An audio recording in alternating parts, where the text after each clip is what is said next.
Let's make sex sexy again. Welcome back to Advice That Hurts and Helps. Hi, my name is Eden Middleman, your favorite dating and sex coach. And today we're going to get into your favorite topic, sex.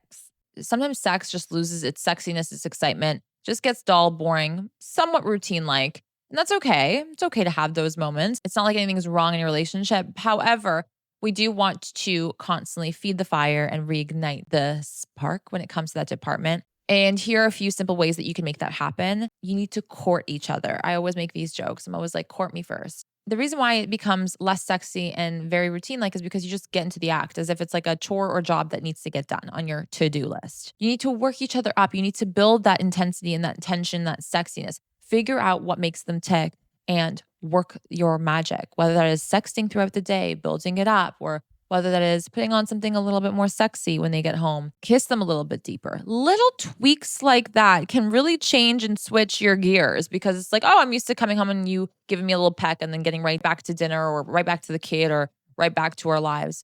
Just a deeper kiss is going to change the vibe. They're going to be like, whoa, wasn't expecting that, you know? And that sets the tone like that. 2 seconds. You're welcome. Speaking of tone and vibe, we want to set the tone, we want to set the vibe. Some of you guys are turning off your partners without realizing. You're shooting yourself in the foot. You're not making it happen. You want to get laid. We all do. However, you sitting in front of the TV watching sports or you being on the phone with your friends all evening or whatever, not making space and time for you guys to connect and then court each other and then fuck is you being your own cock block. Okay. That's what you're doing. You are cock blocking yourself.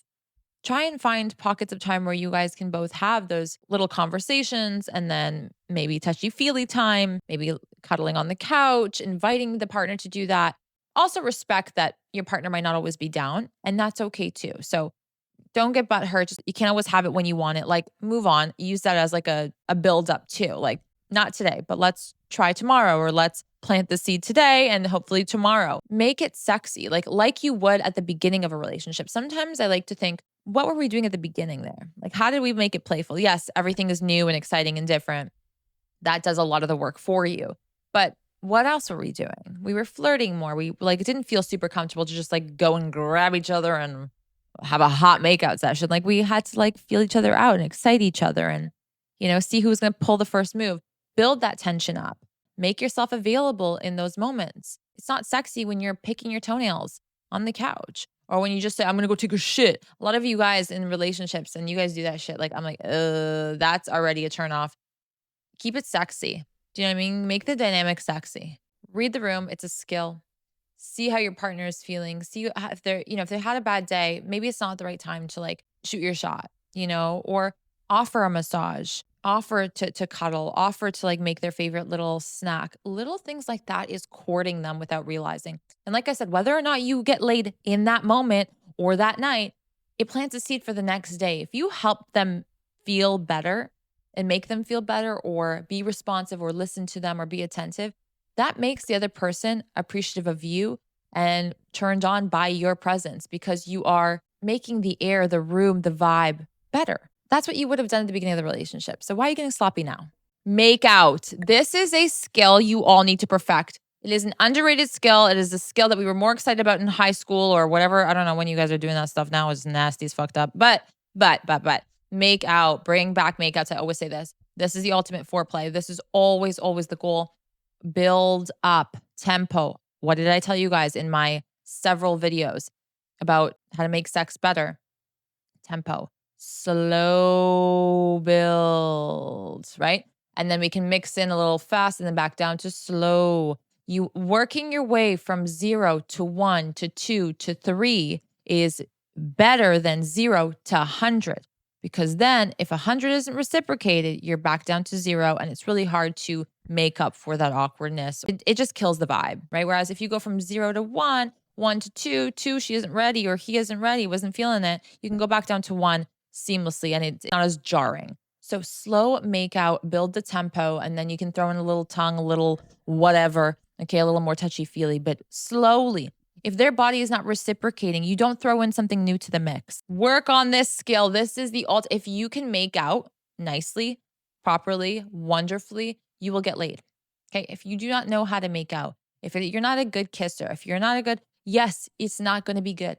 Okay. It's going to turn people off immediately. taking turns taking the lead is very, very sexy and hot and keeps things spicy and makes sex sexy again because you are leaning slightly away or pulling back just a tad bit, not like abruptly, and seeing if they're leaning back in and going for it, or, if they're switching it up, or if they take it to the next level, like allow that. Sometimes when you're guiding the whole thing from start to finish, it looks like you're the one that like wants it more. And that's not as sexy as this excitement is taking over me and I'm getting in here and I'm trying to switch things up and you're giving me the freedom and you're allowing me to move how I want to move and to take it to whatever step I want to take it to. That turns everyone on. So allow space for that. And that is all done through tempo and slowing down, sometimes almost stopping, but in a sexy way.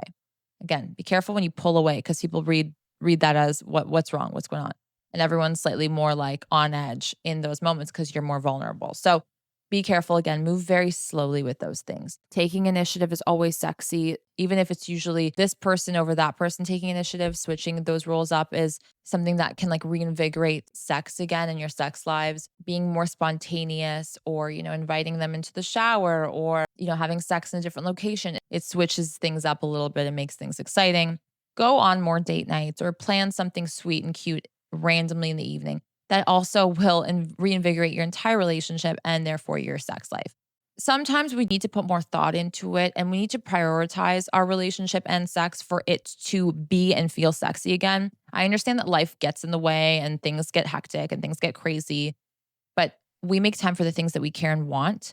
And therefore, if you feel like sex is getting dull and boring, it's not just your partner's fault. It's a you problem. You need to also pivot and adjust and switch things up and put some effort into it, my friend. I hope this served as a quick little reminder. I hope that you guys enjoyed this. Give it a big thumbs up and subscribe to my YouTube channel for more. For those that don't know, I have a newsletter that I release weekly with additional added advice on dating, sex, love, and life, all the good stuff for free. Okay, so it's not what you see here. It's a little bit different, a little bit deeper sometimes. And if you need help with your relationship and reigniting the spark or flame, I do offer coaching services one-on-one if you're interested. All linked in the description below. That's where you can find all that information. If you haven't rated this podcast 5 large and charged stars, you guys know what to do. Don't forget to follow it, share it with your friends, leave a comment. It means the world to me. And I will see you guys back here very soon. Take care. Bye.